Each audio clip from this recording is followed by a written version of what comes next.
18वीं सदी के अंत में ईस्ट इंडिया कंपनी ने डाकुओं पर एक बस्ती कायम करने की कोशिश की और यहाँ लेफ्टिनेंट आर्चिबाल्ड ब्लेयर को भेजा,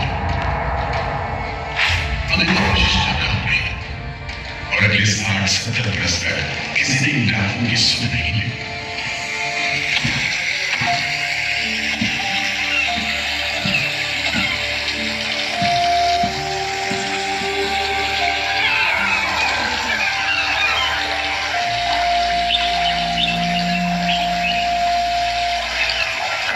खूबसूरती और शान समंदर के बीच जिंदगी की खामोश लहरें उठती और बैठती। उगते सूरज के साथ पक्षी जागते और डूबते सूरज के साथ इन डाकुओं पर जिंदगी सुकून से सो जाती। तभी भारत का पहला स्वतंत्रता संग्राम यानी 1857 की आजादी की लड़ाई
आजादी के मन वालों को सबक सिखाने के लिए फिरंगी सरकार ने 15 जनवरी 1858 को पूरे के पूरे अंडमान द्वीप समूह को एक कैदखाने में बदलने का फैसला किया। His Excellency Governor General ने काउंसिल ने ये फैसला किया है कि अंडमान आइलैंड में कैदियों की एक बस्ती बनाई जाए।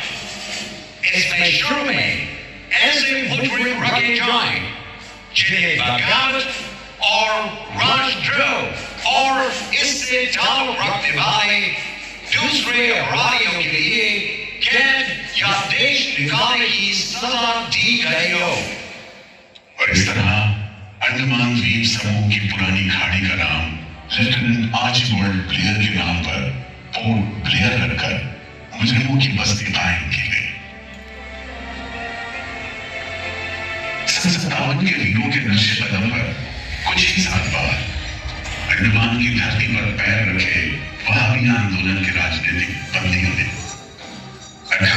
1960 से 1872 के बीच बहुत से वहाबी आंदोलनकारी अंडमान भेजे गए। सरहदी सूबे का रहने वाला एक पठान शेर अली आफरीदी भी अंडमान में उस समय उम्र कैद की सजा काट रहा था और अंग्रेजों से बदला लेने के लिए मौके की तलाश में था।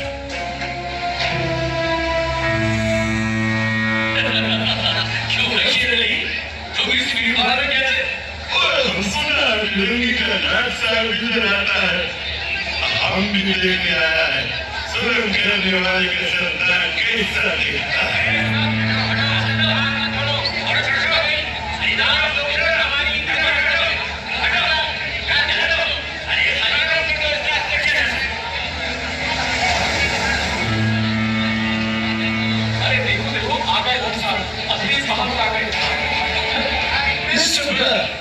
मैं सोचता हूँ कि इस खूबसूरती के बीच रहने के लिए प्रिजनर होना भी मैं एक्सेप्ट कर लेता। Yes, indeed. Just look how beautiful this place is. ये prisoner लोग इस खूबसूरती को नहीं देखते, वरना इस टावर को prison नहीं स्वर्ग समझते। Yes, sir. आप ठीक कहते हैं। इब्राहिम हम तुमको खत्म करने का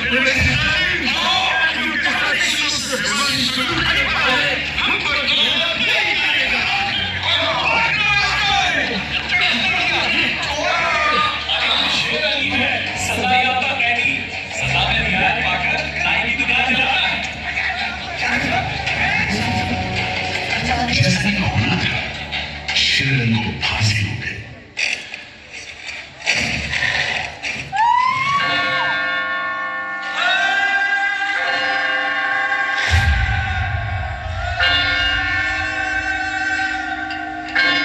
शायद इस घटना का असर था कि ब्रिटिश सरकार ने कैदियों के साथ और भी कड़ाई बरतने के बारे में गंभीरता से सोचना शुरू किया।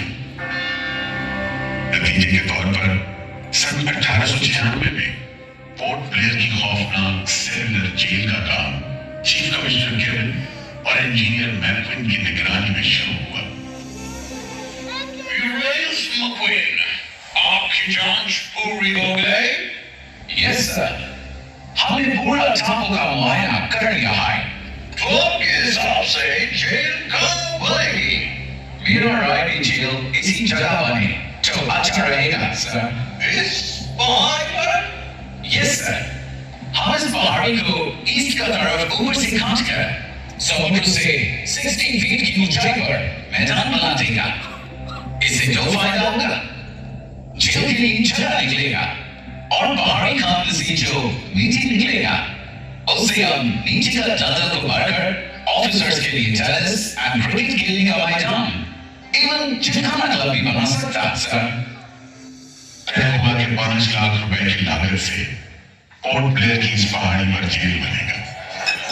फौरन कारीगरों के अलावा 600 कैदियों को काम पर लगा दिया गया। इस जेल में एक वक्त में 700 कैदियों को बंद रखा जा सकता है। योजना के अनुसार जेल के बीचों बीच एक मीनार बनाई जाती थी, जिसके 7 दिशाओं में 7 खंड किसी सितारे की भुजाओं की तरह टिके होंगे। हर खंड में 3 मंजिलें बनाई जाती थी और 7 खंड में कुल मिलाकर 698 कोठरियों का निर्माण होना था।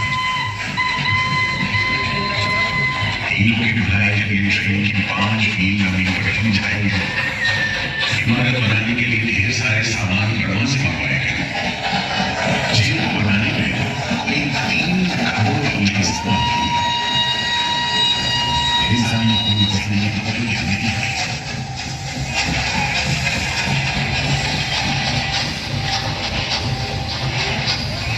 सुबह दोपहर शाम रात कोई चल रहे और काम होता रहा।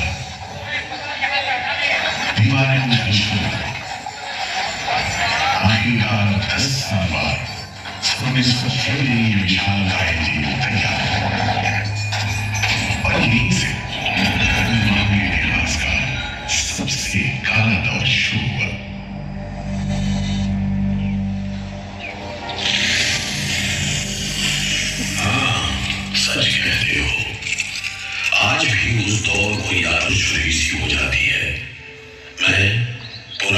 पीपल का पेड़ जेल खाना बनने के इस लंबे अरसे में हर रोज अपनी जान की खैर मनाता रहा, क्योंकि इस पहाड़ी पर उगे हुए घने जंगल साफ करने के दौरान बहुत से लोग थे जिनका ख्याल था कि मुझे भी और पेड़ों की तरह काट गिराया जाना चाहिए, लेकिन मैं बच निकला।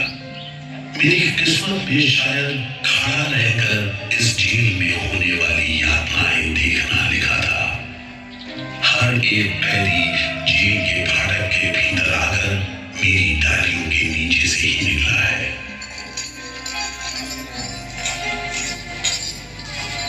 जैसे जैसे अंग्रेजी शासन के खिलाफ आजादी की मांग तेज हुई, ब्रिटिश सरकार ने सेंट्रल जेल के फाटक हर छोटी बड़ी बात के लिए खोलने शुरू कर दिए।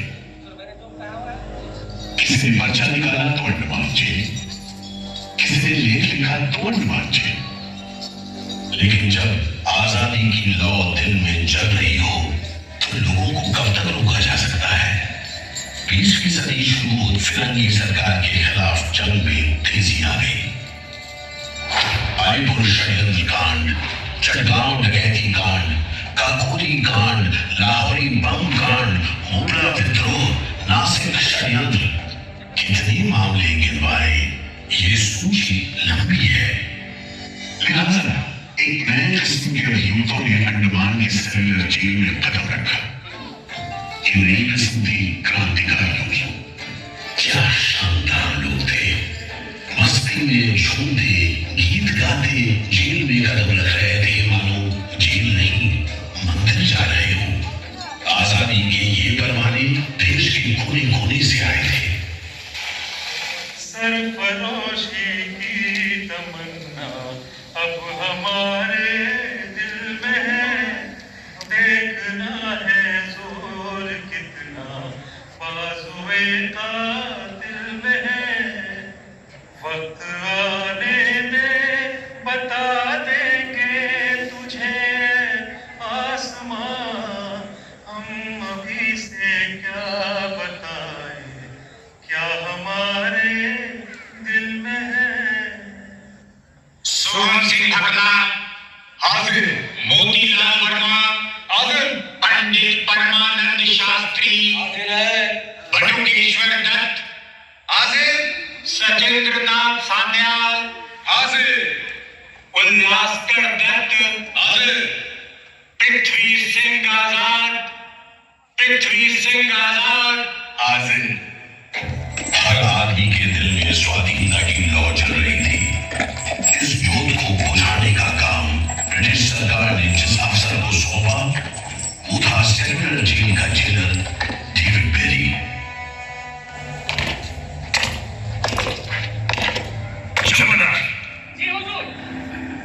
जी हुजूर। नया कैदी लोग आया? जी सरकार, सभी लाइन से खड़े हैं। ठीक है, सुनो, इस जगह पर हम शेर को पालतू बना रहे हैं। तुम जेल का दिमाग देता है, जानता है इसको इतना नीचे क्यों बनाया? इधर से कोई पकड़ने को नहीं सकता। यह सब तरफ 1000 माइल्स तक पानी है और ऊपर खुदा है, और तुम हमको देखता है? हम इधर का खुदा है, डेविड बेरी।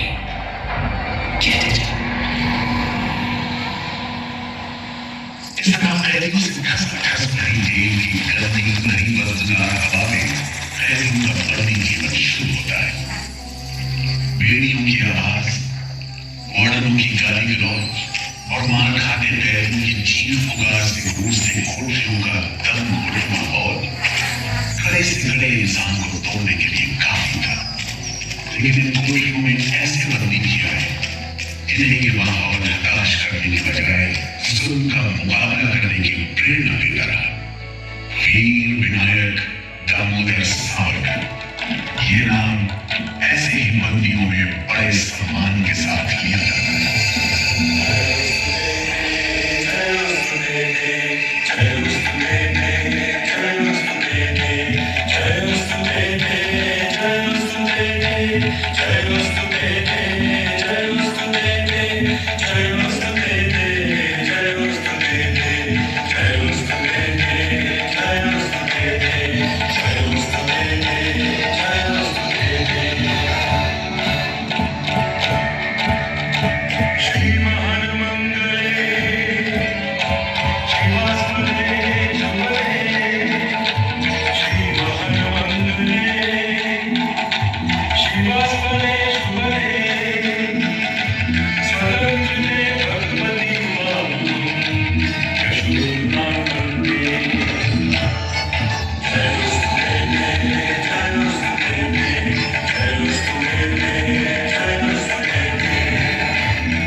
बेड़ियों में जकड़े वीर सावरकर जब सेलुलर जेल के अहाते में दाखिल हुए तो उनकी जंजीरों से जुड़े लोहे के पट्टे पर उनके जेल की मियाद खुदी हुई थी 50 बरस।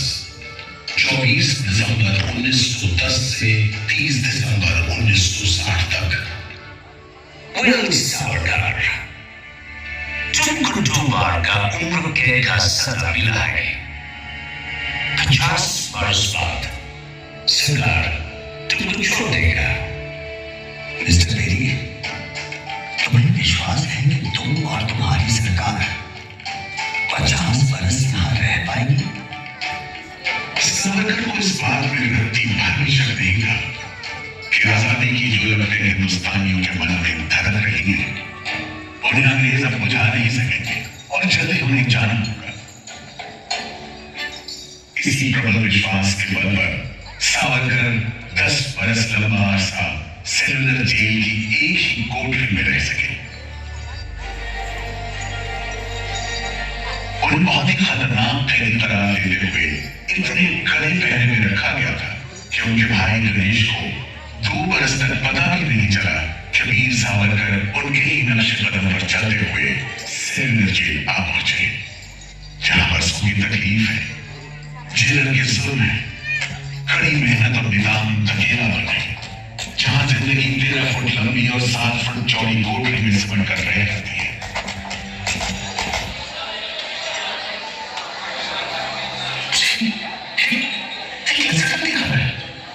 चावल में कंकर है, सब्जी में रेत है, दाल में टीले। खाना क्या है? घास फूस है। बर्तन भी देखो कैसे टूटे फूटे, जल से लाल और तेल से जुड़े हुए। सबसे ज्यादा कमी तो पानी की है। आज सुबह जब मैंने पानी मांगा, जमादार बोला दिन में 2 बार मिलेगा बस। अरे पीने लायक होता तो बात कहाँ है? इतनी बात मारता है, इतना मजे कैसे पीना पड़ता है? इस खाने को कैसे खा सकते हैं? कैदियों को गाली देना या पीटना मामूली बात थी, चाहे वो खा रहे हो या काम कर रहे हो। और काम न सिर्फ मुश्किल था बल्कि उसका कोटा भी तय था। 7 में से 4 खंडों की कोठरियों में तेल निकालने के उपकरण लगे थे।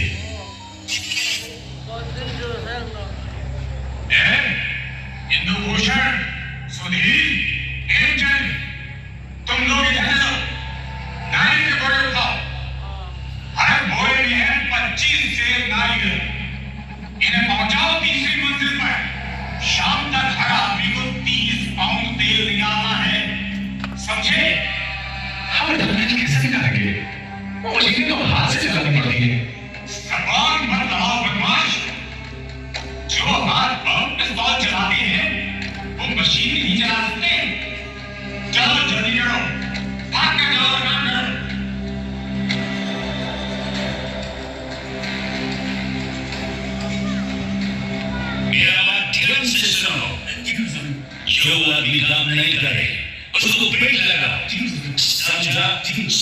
करा दो, कोई छूटने दो, कोटा पूरा कराओ जी। लेकिन तमाम मारपीट और गाली गलौज के बावजूद यदि कैदी काम पूरा न कर पाते, तब जो सजा मिलती वो किसी की भी हिम्मत तोड़ने के लिए काफी थी। इसका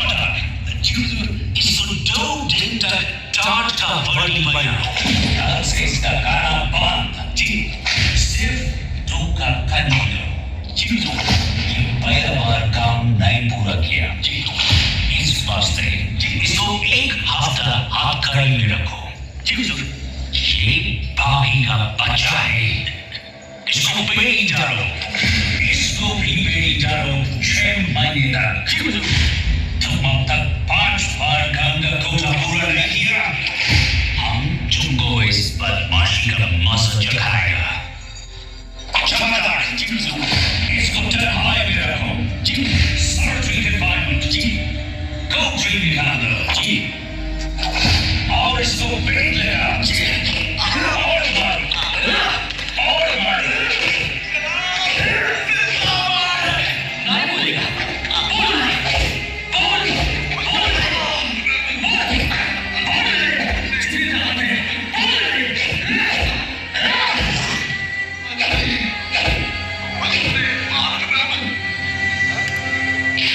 उल्लासकर दत्त ने इस सारी तकलीफ की दिल को छू देने वाली तस्वीर खींची है। हमारे गांव में तेल के लिए कोल्हू में बैल जोते जाते हैं। वो भी दिन में 10 से 12 से ज्यादा तेल नहीं निकाल पाते। जेल में मुझे 2 और कैदियों के साथ बैल की जगह जोत दिया जाता था, और अभी शाम तक एक मन नारियल का तेल निकालने का काम सौंपा जाता। जमादार हमें दौड़ने पर मजबूर करते और रफ्तार धीमी होने पर कोड़े मारते। हर रोज न जाने हम कितनी बार लड़खड़ाते, गिरते और मार खाते, और ये सिलसिला निरंतर चलता रहा। ये आपका कैसे कर रहा है? क्यों काम नहीं करेगा? जिस बर्ताव जमादार करते हैं उसमें मैं काम नहीं करूंगा। मारपीट और सजा का नतीजा ये हुआ कि उल्लासकर ने 7 दिन के बाद खाना पीना और बात करना भी बंद कर दिया। वार्डनों का ख्याल था कि उल्लासकर पागल होते जा रहे हैं, लेकिन जेलर बेरी ने इसे नाटक बताते हुए उल्लासकर को बिजली के झटके लगाने का हुक्म दिया, जिसके बाद उल्लासकर 3 दिन और 3 रात बेहोश रहे। उसके बाद कहीं जाकर डॉक्टर को बुलाया गया। सुनो मिस्टर उल्लासकर, हम जानते हैं तुम अपने मुल्क का आजादी के वास्ते ये करता। हम तुम्हारा काम को ठीक नहीं समझता, लेकिन तुम अभी जवान है।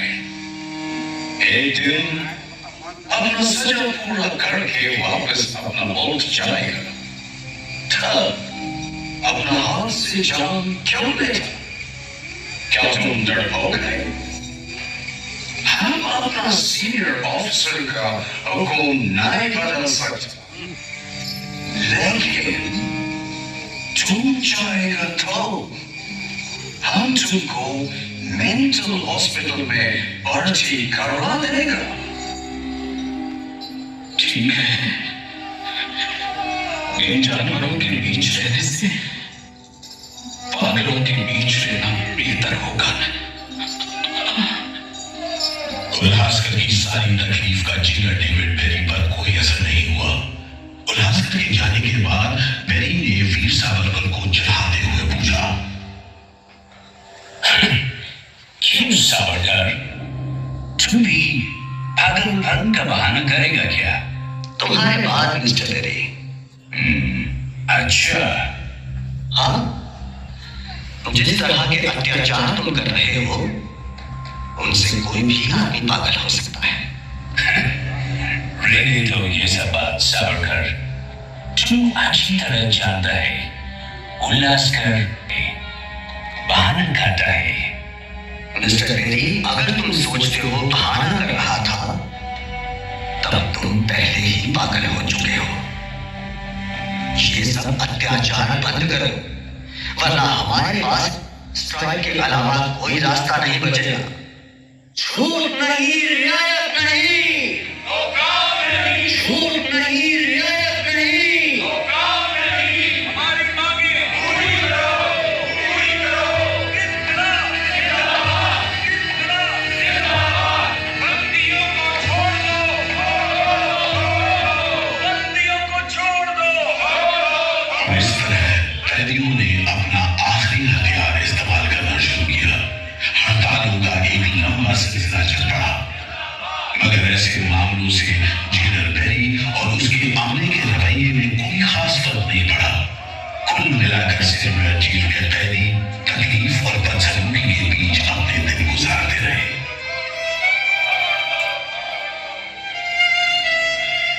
मगर एक सुख का स्मरण ना करना नाइंसाफी होगी। वो सुख था बुलबुलों की चहक, उनका मधुर स्वर, उनकी झुरझुर कन कन करते नारियल के टुकड़ों पर टूट पड़ते। गंभीर विचारों से मुक्ति पाने के लिए मैं मन को बलपूर्वक इन बुलबुलों की चहक में लगाए रखता। मैं अपनी भाषा उन्हें सिखाने में असमर्थ था। यदि सिखा पाता तो मैं उन्हें देश प्रेम के गीत सिखा देता, ताकि अगर कोई मेरी कोठरी खोजता हुआ आए तो लोग कहें कि जिसके सामने बुलबुल देश प्रेम के गीत गा रही हो, वही सावरकर की कोठरी है। एक बार में 3 कैदियों को फांसी पर लटका दिया जाता। दिल दहला देने वाली चीखें निकलती, जेल का घंटा खनखना उठता, जेल की मीनार पर लगी बत्ती जलती बुझती रहती और 8 मील दूर तक खड़े जहाजों तक खबर पहुंच जाती कि फिर से कुछ कैदियों को फांसी पर लटका दिया गया है। 12 मई 1933 को कैदियों ने फिर भूख हड़ताल का सहारा लिया। भूख हड़ताल करने वालों में सरदार भगत सिंह के बहादुर साथी महावीर सिंह भी शामिल थे। हड़ताल के 5वें दिन जब कैदियों को जबरदस्ती खुराक दी जाने लगी तो महावीर सिंह ने ताकतवर विरोध किया। जालिमों, तुम नहीं जानते कि हम कौन हैं। हम मर सकते हैं पर छूटकर नहीं रह सकते। हमें ऑर्डर मिला है तुम्हें दूध पिलाने का। चलो जमादार, पकड़ो इसे।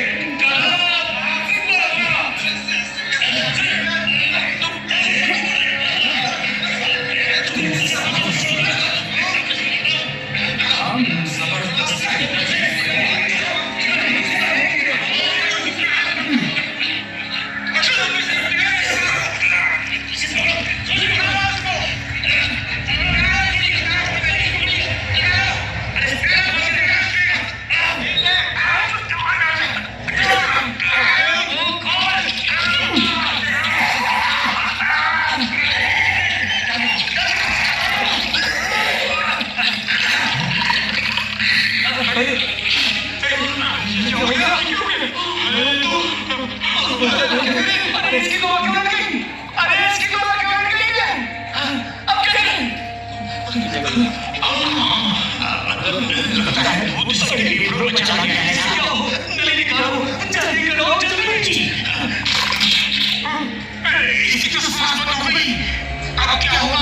होगा क्या?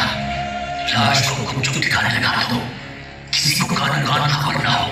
मैं तो कहता हूँ साहब, इसकी लाश को बोरे में डालकर पत्थर से बांधकर समुद्र में बहा दीजिए। कैसा? ऐसे करो, झटपट जाओ, झटपट ले जाओ।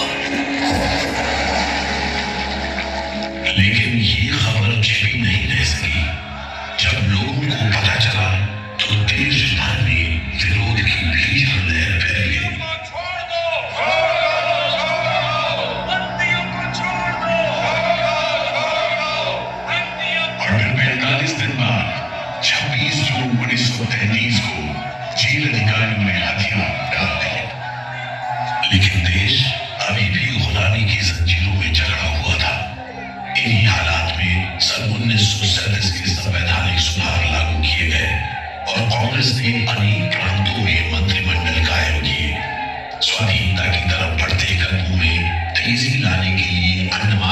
सेलुलर जेल के बंदियों ने भी आवाज बुलंद की। बंदियों की रिहाई, स्वदेश वापसी और राजनीतिक बंदियों के लिए बेहतर सुविधाएं हासिल करने की मांग को लेकर 24 जुलाई 1937 को सेलुलर जेल के कैदियों ने सामूहिक अनशन शुरू किया।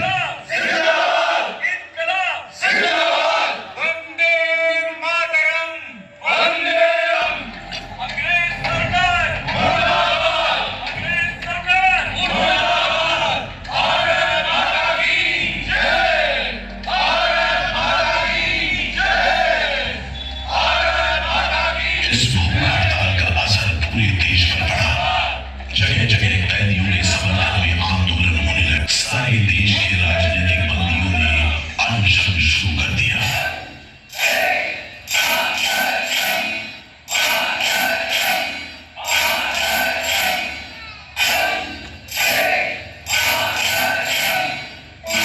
गुरुदेव रविंद्रनाथ ठाकुर और कांग्रेस की कार्यकारिणी की तरफ से जवाहरलाल नेहरू ने कैदियों से भूख हड़ताल समाप्त करने की अपील की और 28 अगस्त 1937 को गांधी जी ने सेलुलर जेल के बंदियों को तार से संदेश भेजा।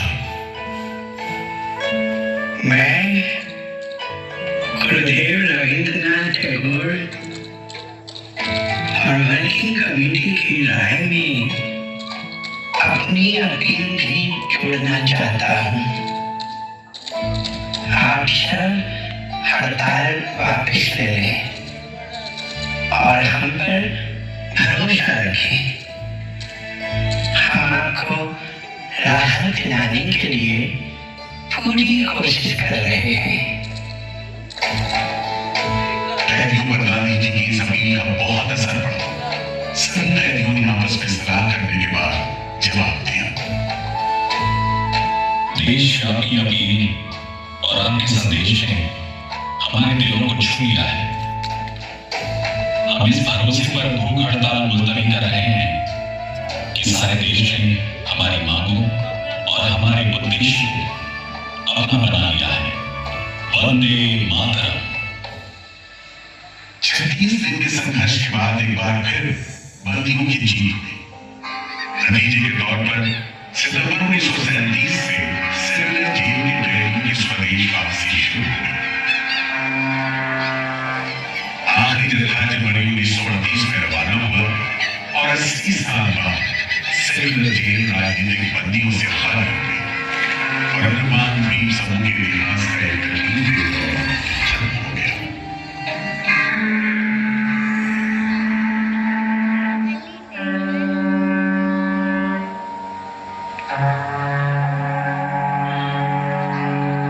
मगर एक और सारा दौर शुरू होने वाला था।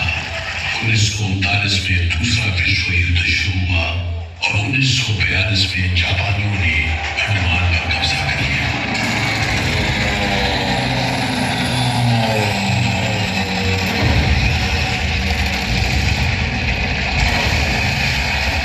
हालांकि अंडमान पर जापानियों का कब्जा सिर्फ 3 साल था, लेकिन इस अरसे में हर आदमी उनकी नजर में अंग्रेजों का जासूस था। हर रोज खेतों से दूर दराज के गांव देहात से दसियों लोग पकड़े जाते और मौत के घाट उतारे जाते।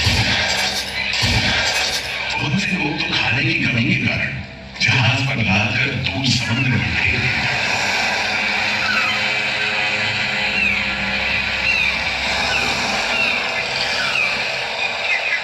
इसी दौरान नेताजी सुभाष चंद्र बोस अंडमान आए और जेल का मुआयना भी किया, मगर जापानियों ने जेल के उन हिस्सों में नहीं ले गए जहां वो सैकड़ों कैदियों को जासूस करार देकर तकलीफें पहुंचाते थे।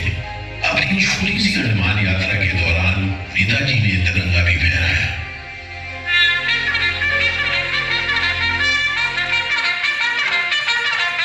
अगस्त 1945 में दूसरा महायुद्ध समाप्त हुआ और 3 साल 6 महीने 15 दिन के कब्जे के बाद अक्टूबर 1945 में अंडमान की जापानी छावनी में अंग्रेजों के आगे हथियार डाल दिए।